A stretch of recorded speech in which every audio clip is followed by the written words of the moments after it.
we are discussing about the transcription process. Earlier, we have discussed about the different transcription unit like promoter, structural gene and termination gene. इनके बारे में हमने discuss किया. अभी हमें discuss करना है the process of transcription. This transcription process it completes in three important steps. ये three important step में complete होती है. ये three important steps कौन से हैं? These steps are initiation, elongation या फिर इसे हम पॉलीमराइजेशन भी कहेंगे, एंड टर्मिनेशन.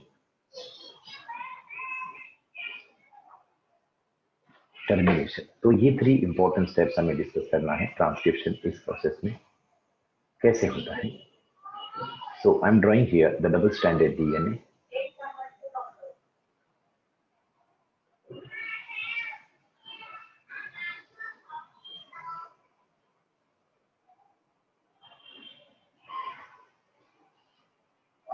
अगर ये 3 डैश एंड होगा तो this one should be the 5 dash end. ये 5 डैश एंड है.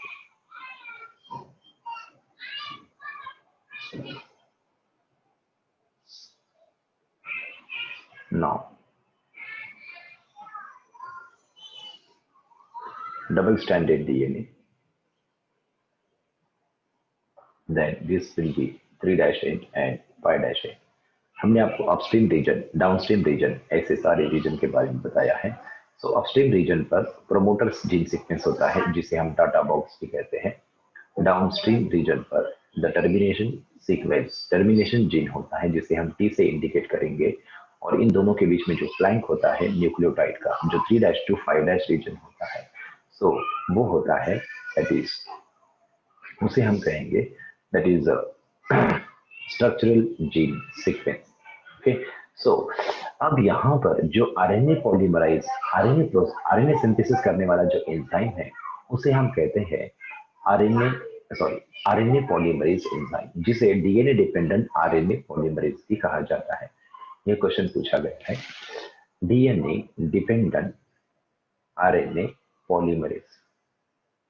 So this is the name of the enzyme RNA polymerase. ये आरएनए पॉलीमरेज का और एक नाम है, इसे याद रखना है. तो अब हमें डिस्कस करना है सबसे पहले इनिशिएशन. इनिशिएशन प्रोसेस किस तरह से होती है? What is in by initiation? This initiation process it is related with, बहुत ही इंपॉर्टेंट पॉइंट है, इसे आपने याद रखना है. The initiation process it is related with the binding of RNA polymerase enzyme with promoter gene sequence. With promoter gene sequence बहुत ही इंपॉर्टेंट है ये. ये जो हमने आपको स्टेटमेंट बताई, जो इनिशिएशन प्रोसेस होती है ये किससे संबंधित है? The initiation process it is related with binding of RNA polymerase enzyme with the promoter gene sequence. अब देखिए, जो आरएनए पॉलीमरेज है उसे हम it is consist of 5 different सब unit, alpha 2, beta dash and omega. ये 5 सब यूनिट से बना हुआ स्ट्रक्चर है जिसे हम आरएनए पॉलीमरेज कहेंगे. So this RNA polymerase it is consist of 2 alpha, 1 beta dash and omega subunit. ये 5 सब यूनिट से बना हुआ एंजाइम है RNA polymerase. Only one type of RNA polymerase present in prokaryotic cell, while 3 different types of RNA polymerase present in eukaryotic cell. RNA polymerase first, then second, then third. So ये eukaryotic cell, eukaryotic RNA polymerase और prokaryotic RNA polymerase में ये difference है.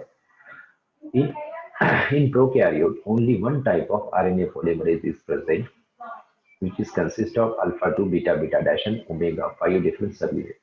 But in case of eukaryotes have the 3 different types of RNA polymerase. RNA polymerase first, second and third. ये जो होता है RNA polymerase first जो होता है it is use in the synthesis of ribosomal RNA. Then RNA polymerase second, it is used in the synthesis or production of messenger RNA. Then RNA polymerase third, it is used for the synthesis of, okay, that is we can say the transfer RNA as well as sub-soluble RNA, okay, small nuclear RNA, okay. So ये बहुत ही important है. मगर ये जो होता है prokaryote में पाए जाने वाला जो सिंगल आरएनए पॉलीमरेज है it synthesize all the types of RNA, ribosomal, messenger as well as transfer RNA. Then what is difference is, ये डिफरेंस है बहुत ही इंपॉर्टेंट है, याद रखना, ठीक है. अब एक बात बहुत इंपॉर्टेंट है, what is the difference between RNA polymerase and DNA polymerase, ये हमने आपको प्रीवियस लेक्चर में बताया था. तो वो क्या होता है, RNA polymerase it can produce the RNA strand without any primer, without the requirement of primer. RNA polymerase जो होता है, it can synthesize the RNA strand without, it can synthesize RNA or polymerize RNA without primer. Primer क्या होता है? Primer a short single stranded RNA specific sequence oligonucleotide strands of RNA that provide hydroxyl group for the synthesis of DNA strand to the DNA polymerase enzyme. DNA polymerase जब तक RNA primer नहीं होता तब तक DNA polymerase DNA strand नहीं बना सकता है. यह हमने DNA रेप्लिकेशन प्रोसेस में डिस्कस किया. मगर RNA polymerase जो होता है ये विदाउट प्राइमर आरएनए सिंथेसिस कर सकता है. ये बहुत ही इंपॉर्टेंट डिफरेंस है जिसे आपको याद रखना है. सो अब एक पॉइंट याद रखना है, unless and until RNA polymerase is binds with the sigma factor, RNA polymerase is not able to bind with the promoter gene sequence. जब तक आरएनए पॉलीमरेज एंजाइम को सिग्मा फैक्टर, जब तक आरएनए पॉलीमरेज को sigma factor जो है bind नहीं होता है, ओके, जिस सिग्मा फैक्टर ये एक तरह का कोएंजाइम के तौर पे काम कर रहा है, okay. See, so unless and until this coenzyme is not able to bind with RNA polymerase is not able to bind with the promoter gene sequence. ये बहुत ही इंपॉर्टेंट स्टेटमेंट है, इसे याद रखना है. Therefore, sigma factor is known as initiation factor. हमने आपको बताया एक बहुत ही इंपॉर्टेंट स्टेटमेंट है जिसके बारे में कई बार क्वेश्चन पूछे गए हैं, that is unless and until sigma factor ये प्रोटीन फैक्टर है, कोएंजाइम के तौर पे काम कर रहा है, binds with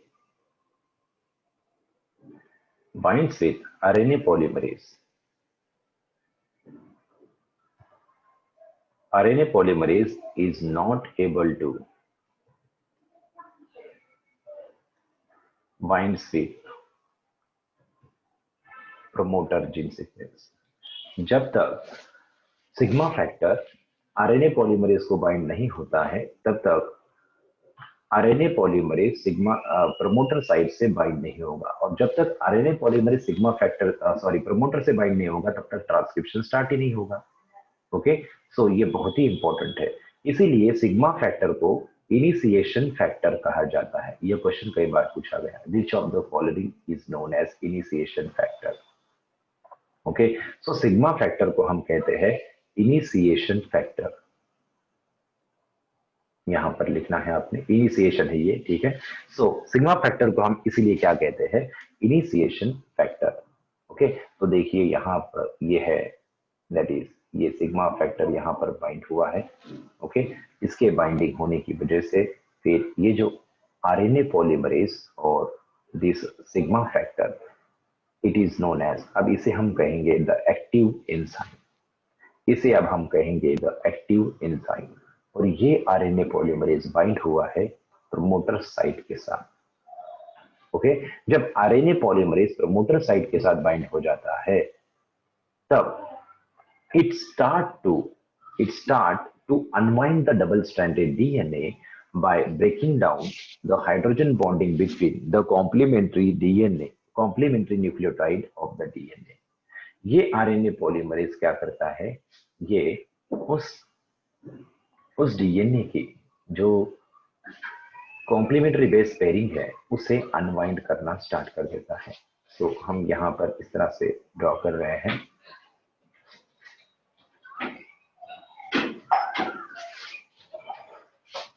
Okay, so this one is 5' site, then 3' site, then 3' site, then 5' site. This is the region where this RNA polymerase bind. ये वो रीजन है जहां पर RNA polymerase bind हुआ है with sigma factor. Okay, without sigma factor, RNA polymerase is not binds with the DNA. So अब यहाँ पर लगभग 18 जो न्यूक्लियोटाइड्स होते हैं, 18 न्यूक्लियोटाइड जो है वह अनपेयर्ड होते हैं और इस अनपेयर्ड रीजन को हम कहते हैं दैट इज ट्रांसक्रिप्शन बबल। इसे हम ट्रांसक्रिप्शन बबल के नाम से जानते हैं। ओके, सो यह है सिग्मा फैक्टर जो इस आरएनए पॉलीमरेज के साथ बाइंड हुआ है, जिसने इस आरएनए पॉलीमरेज को कहां पर, यस, इस प्रमोटर साइट के साथ बाइंडिंग करने के लिए मदद की है। अब ये क्या करता है, आरएनए पॉलीमरेज में जो कॉम्प्लीमेंट्री बेस पेयरिंग है उन्हें ब्रेक, उनके हाइड्रोजन बॉन्डिंग को ब्रेक कर उसे क्या किया, उसे यस अनवाइंड किया, यानी सिंगल स्ट्रैंडेड कर दिया। और जब ये आरएनए पॉलीमरेज आगे बढ़ता है स्ट्रक्चरल जीन के इनिशिएशन साइट पर पहुंचता है, ये इनिशिएशन साइट है सपोज, ठीक है, यहाँ पर इनिशिएशन साइट है। जब ये इनिशिएशन साइट पर पहुंचेगा तब it add the complementary nucleotides one by one. So हमने अभी आपको इनिशिएशन के बारे में बताया। The next point is elongation. Next point होता है इलॉन्गेशन के बारे में। अब ये जो सिग्मा फैक्टर जो हमने आपको बताया है, this sigma factor, ये sigma factor it is different, there are different types of sigma factor present in bacterial cell. Bacterial cell में डिफरेंट तरह के सिग्मा फैक्टर्स पाए जाते हैं। ओके, सिग्मा 70, सिग्मा 65, सिग्मा 80 वगैरह वगैरह, डिपेंडिंग अपॉन द सेंसिटिविटी और the type of the gene, the different types of sigma factors they guide the binding of RNA polymerase with the promoter site. Okay, अब हम यहाँ पर इसे, ये जो डीएनए पॉलीमरेज है वो कहाँ पर, डाउनस्ट्रीम साइट पर यह अब मूवमेंट करेगा। और जब ये मूवमेंट करेगा, जब ये आगे बढ़ेगा तब पीछे जो होगा, पीछे फिर से डीएनए की जो स्ट्रैंड होती है इट बिकम्स पेयर, ठीक है। तो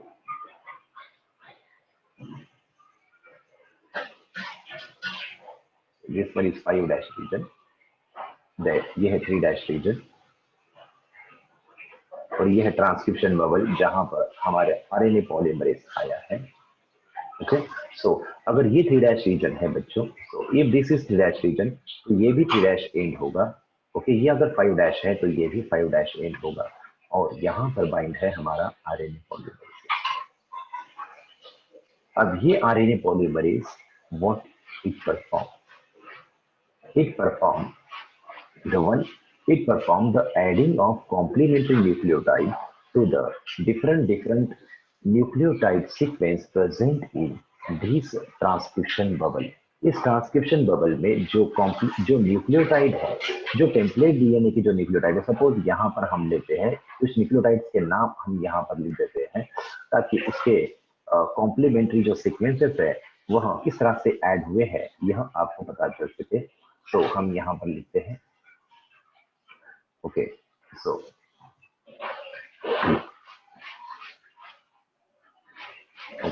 सो यहाँ पर हम लिखेंगे C T G G C T T A, ठीक है। अब ये जो सीक्वेंस है इनके कॉम्प्लीमेंट्री सीक्वेंस इस नॉन टेम्पलेट डीएनए स्ट्रैंड यानी कोडिंग स्ट्रैंड पर रहेंगे, ये बात याद रखिए। ठीक है, हम यहाँ पर लिखते नहीं है बल्कि आपको याद रखना है कि इस नॉन टेम्पलेट डीएनए स्ट्रैंड पर इस सीसीटी जीजी सीटीटीए इनकी कॉम्प्लीमेंट्री न्यूक्लियोटाइड सीक्वेंस प्रेजेंट है। ठीक है, अब क्या करता है second point, elongation process. What happen in elongation process? Elongation process is related with the polymerization of RNA, यानी synthesis of RNA. RNA synthesis से ये संबंधित है।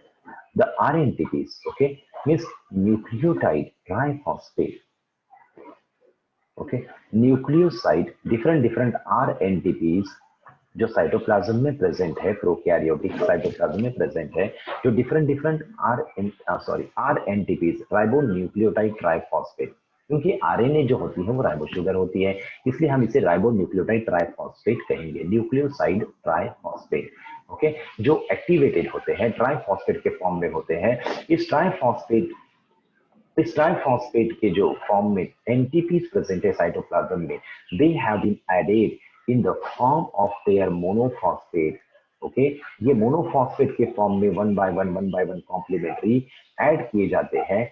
ओके, कॉम्प्लीमेंट्री जो टेम्पलेट डीएनए ये ऐड किए जाते हैं by this RNA polymerase enzyme. ये आरएनए पॉलीमरेज एंजाइम है, हम इसे आरएनएपी लिखते हैं। ठीक है, ये इस तरह से ऐड किए जाते हैं।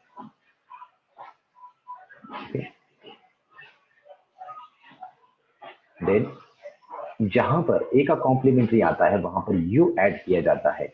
Okay, four different rNTP that is ATP, GTP, CTP and UTP has been added. ATP, GTP, CTP and UTP complementary UTPs has been added with respect to the template DNA nucleotide sequence.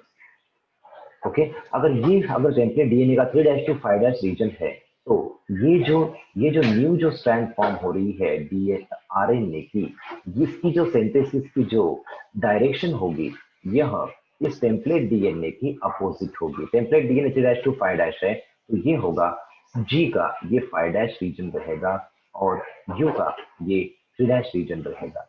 Okay, अब यहाँ पर एनटीपीज जो nucleotide होते हैं वह एनटीपीज के form में inter होते हैं, मगर एनटीपीज के फॉर्म में वो इस पॉलीमराइजेशन प्रोसेस में आते हैं, मगर इस आरएनए पॉलीमरेज के द्वारा वो एनएमपीज के फॉर्म में इस आरएनए स्ट्रैंड में ऐड किए जाते हैं, यानी न्यूक्लियोसाइड मोनोफॉस्फेट के फॉर्म में ये आरएनए की स्ट्रैंड फॉर्म होती है और दो जो फॉस्फेट होते हैं, 2 फॉस्फेट दे आर रिमूव्ड। इनकी जो बॉन्ड ब्रेक की जो एनर्जी है वही फॉस्फोडाइस्टर बॉन्ड फॉर्मेशन के लिए इस्तेमाल की जाती है आरएनए पॉलीमरेज एंजाइम के द्वारा। ओके, जब कुछ कॉम्प्लीमेंट्री आरएनटीपीज जब ऐड किए जाते हैं आरएनए पॉलीमरेज के द्वारा, तब sigma factor it leave the RNA polymerase. Sigma factor ये आरएनए पॉलीमरेज को छोड़कर निकल जाता है और RNA polymerase it perform its function continuously. It performs the function of polymerization of RNA continuously till the termination site comes. जब तक termination site आ नहीं जाती, ये suppose termination site है T site, जैसे हमने यहाँ पर आपको बताया था T, ओके, जब तक termination site नहीं आती तब तक RNA polymerase it performs the unwinding of the double-stranded DNA and continuously it adds the complementary RNTPs one by one and forms the phosphodiester bonding between the neighboring RNTPs of the newly formed strands of the DNA. So ये elongation process continue रहती है termination point तक। Okay, तो third point जो है that is termination point, उसके बारे में हम आपको बता दें। चलिए next point that is termination. किस तरह से टर्मिनेशन होता है उसके बारे में हम आपको बताएंगे। The termination of this RNA polymerization process is taking place at the site known as the termination site.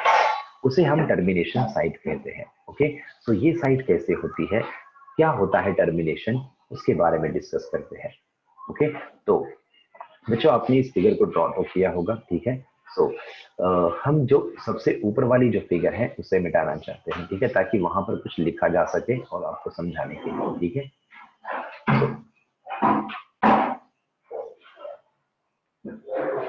तो टर्मिनेशन जो प्रोसेस होती है, the termination of transcription process, जो ट्रांसक्रिप्शन की जो प्रोसेस होती है टर्मिनेशन की, ये दो तरह से होती है। पहला होता है रो डिपेंडेंट टर्मिनेशन प्रोसेस, और सेकंड होता है रो इंडिपेंडेंट टर्मिनेशन।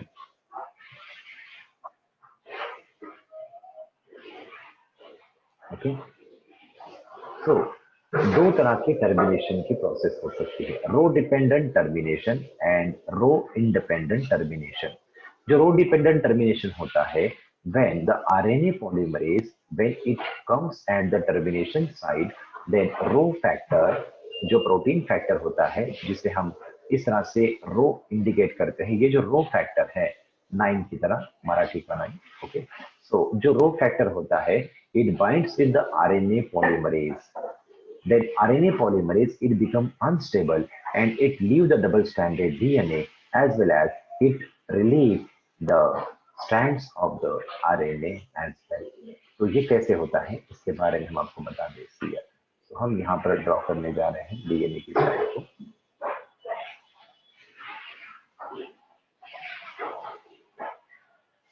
तो जैसे जैसे डीएनए, जैसे जैसे आरएनए पॉलीमरेज आगे आगे बढ़ते चला जाता है, वैसे वैसे डीएनए की डबल स्ट्रैंड जो होती है वह फिर से रीवाइंड मींस रिपेयर होती चली जाती है। सपोज ये 5' है और ये है 3' ट्रांसक्रिप्शन बबल। ओके, अब आरएनए पॉलीमरेज ये कहां पहुंचा है? यहां पहुंचा है ट्रांसक्रिप्शन रीजन पर। तो अब एक बात आपको बताई है, जब ये आरएनए पॉलीमरेज फॉरवर्ड मूवमेंट करता है, तब इसके जो इस अपस्ट्रीम रीजन पर जो डबल स्ट्रैंडेड डीएनए है, इस पर स्ट्रेन आता है, और इस स्ट्रेन को रिमूव करने के लिए टोपोआइसोमरेज यहां भी हेल्प करता है। जैसे हमने टोपोआइसोमरेज डीएनए रिप्लिकेशन प्रोसेस में टोपोआइसोमरेज जैसे पार्टिसिपेट करता है तो रिमूव द स्ट्रेन, वैसे ही आरएनए पॉलीमरेज जो अपस्ट्रीम रीजन डाउनस्ट्रीम रीजन पर जो ये ट्रांसक्रिप्शन करता जा रहा है, तो उस डीएनए स्ट्रैंड पर जो स्ट्रेन पैदा होता है उसे रिमूव करने का काम भी टोपोआइसोमरेज ही करता है। चलिए next one point. So this double stranded DNA अब यहां पर आए हैं हमारे RNA polymerase enzyme. When this RNA polymerase,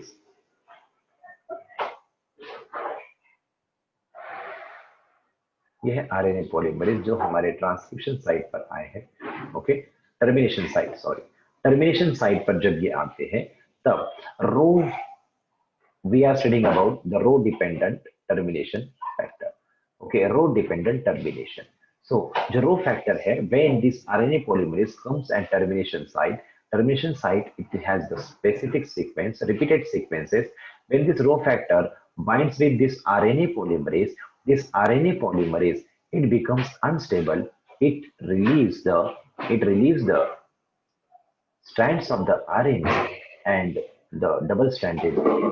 okay, ये आरएनए स्ट्रैंड को जब रो फैक्टर जो होता है वह जब इस आरएनए पॉलीमरेज के साथ बाइंड होता है, उस समय आरएनए पॉलीमरेज अनस्टेबल होकर ये जो आरएनए की जो स्ट्रैंड होती है उसे और खुद डीएनए को छोड़ देता है, दोनों को रिलीव कर देता है। डीएनए और जो न्यू सिंथेसाइज स्ट्रैंड हुई है 5' to 3' एंड पर, इन दोनों को रिलीव कर देता है और डीएनए से बाहर छूट जाता है। सो ये है रो डिपेंडेंट टर्मिनेशन, और इसी वजह से इस रो फैक्टर को हम कहते हैं termination factor. This rho factor is also known as termination factor. Okay, so ये होता है rho dependent termination. Rho independent termination, it is related with the specific sequence which is present at the termination site. जब RNA polymerase termination site पर आता है, उस समय कुछ रिपीटेड सीक्वेंसेस जो होते हैं, ओके, जो एक दूसरे के कॉम्प्लीमेंट्री होते हैं, वह क्या करते हैं, वह एक दूसरे के साथ बाइंड होकर ओके इस तरह का एक लूप बनाते हैं, और इस लूप को इस आरएनए पॉलीमरेज पार नहीं कर सकता। ये लूप आरएनए पॉलीमरेज के लिए एक नॉट की तरह होता है, जिस वजह से आरएनए पॉलीमरेज उस डीएनए स्ट्रैंड को छोड़ देता है। तो इसे कहते हैं रो इंडिपेंडेंट टर्मिनेशन। ओके, तो बच्चों ये था कंप्लीट टर्मिनेशन प्रोसेस।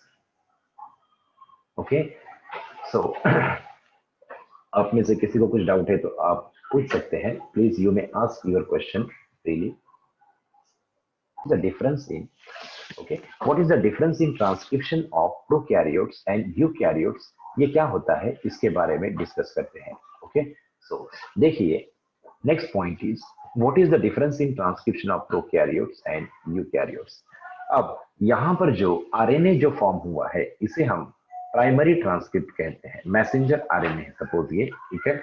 सो इस मैसेंजर आरएनए को हम ट्रांसक्रिप्ट कहेंगे, ट्रांसक्रिप्ट कहा जाता है। प्रोकैरियोटिक सेल में जैसे जैसे ये मैसेंजर आरएनए सिंथेसिस होता है, वैसे वैसे राइबोसोम क्या करते हैं, राइबोसोम इससे प्रोटीन सिंथेसिस करना शुरू कर देते हैं। as soon as the RNA polymerase synthesize messenger RNA, ribosome start the protein synthesis. Okay, so ये बहुत ही इंपॉर्टेंट है। इस तरह से झट झट मंगनी पड़ गया, यानी झट ट्रांसक्रिप्शन पर ट्रांसलेशन प्रोसेस जो होती है वो प्रोकैरियोट्स में होती है, यूकैरियोट्स में नहीं होती। ओके, ये बहुत ही इंपॉर्टेंट है, इसे याद रखना, कभी अगर पूछा जाए तो याद रखना। So what is the descript. Okay, so ये भी एक बहुत ही इंपॉर्टेंट ये भी एक इंपॉर्टेंट डिफरेंस है प्रोकैरियोट और यूकैरियोट के ट्रांसक्रिप्शन का। ओके, देखिए अगला पॉइंट। सो दो मेन इंपॉर्टेंट डिफरेंस है प्रोकैरियोटिक एंड यूकैरियोटिक ट्रांसक्रिप्शन में, तो वो क्या है। सबसे पहला डिफरेंस है the participation of RNA polymerase, जो हमने आपको पहले ही बता दिया था। Okay, the RNA polymerase that participates in the prokaryote is only the one type of RNA polymerase. जो आरएनए पॉलीमरेज प्रोकैरियोट्स में जो पार्टिसिपेट करता है, it is of only one type, and this one type RNA polymerase it synthesizes all types of RNA, that is ribosomal RNA, transfer RNA and messenger RNA। तीनों तरह के RNA prokaryotic ribosome RNA polymerase enzyme synthesis करता है। मगर eukaryote जो होते हैं, eukaryotes में राइबोसोमल ट्रांसफर और मैसेंजर आरएनए जो होते हैं, इनके सिंथेसिस के लिए डिफरेंट आरएनए पॉलीमरेज होते हैं। जैसे कि RNA polymerase first, RNA polymerase first ये क्या करता है, see it helps in the synthesis of different types of ribosomal RNA. Okay, see here ribosomal RNA 28, 18, 18 and 5.8 जो एस राइबोसोमल आरएनए होते हैं, इनकी सिंथेसिस आरएनए पॉलीमरेज फर्स्ट के द्वारा की जाती है eukaryotes. Then RNA polymerase second ये क्या करता है, this RNA polymerase second it perform the synthesis of messenger RNA. ये मैसेंजर आरएनए की सिंथेसिस करता है, साथ ही साथ 5s आरएनए भी सिंथेसिस करता है। देन आरएनए पॉलीमरेज थर्ड ये क्या करता है, it is related with the synthesis of tRNA and small nuclear RNA, snRNA। Okay, isn't it? यहाँ पर एक हेट्रोजिनस न्यूक्लियर आरएनए भी हम कहते हैं, जिसे हम hnRNA भी कहते हैं, heterogeneous nuclear RNA. Okay, so ये आरएनए पॉलीमरेज सेकेंड के द्वारा फॉर्म किए जाते हैं। So these are the different types of the RNA polymerase. Okay, जो आरएनए पॉलीमरेज है डिफरेंट टाइप्स के, ये क्या करते हैं, they synthesize the different types of the RNA. तो ये यहाँ पर आपको याद रखना है। देन नेक्स्ट वन, ये पहला डिफरेंस है। Then what is the second difference, second difference is in case of prokaryotes they does not show the post transcriptional modification. Post transcriptional modification is not shown by the prokaryotes में post transcriptional modification absent होता है, यानी जो RNA produce होता है उसमें कोई modification नहीं होता प्रोकैरियोट्स में, मगर इन case of eukaryotes they show the post transcriptional modification, इनमें पोस्ट ट्रांसक्रिप्शनल मॉडिफिकेशन नजर आता है। ठीक है, पोस्ट ट्रांसक्रिप्शनल मॉडिफिकेशन किसमें नजर आता है? यूकैरियोट्स में नजर आता है। तो क्या होता है पोस्ट ट्रांसक्रिप्शनल मॉडिफिकेशन? जैसे कि हमने आपको बताया, यूकैरियोट्स में जो ट्रांसक्रिप्शन प्रोसेस होती है it is taking place inside the nucleus, और इस न्यूक्लियस से जो डीएनए है इसका ट्रांसक्रिप्शन होकर, जीन का ट्रांसक्रिप्शन होकर जो मैसेंजर आरएनए बना है, यह मैसेंजर आरएनए साइटोप्लाज्म में आकर इससे प्रोटीन सिंथेसिस की जाएगी। मगर ये जो आरएनए जो डीएनए से जो न्यूक्लियस से साइटोप्लाज्म में आने वाला है, इसके ट्रांसपोर्ट होते समय इसके जो टर्मिनल एंड्स है 5' एंड और 3' एंड जो होते हैं, इनकी ब्रेकिंग हो सकती है या इनको कुछ डैमेज हो सकता है।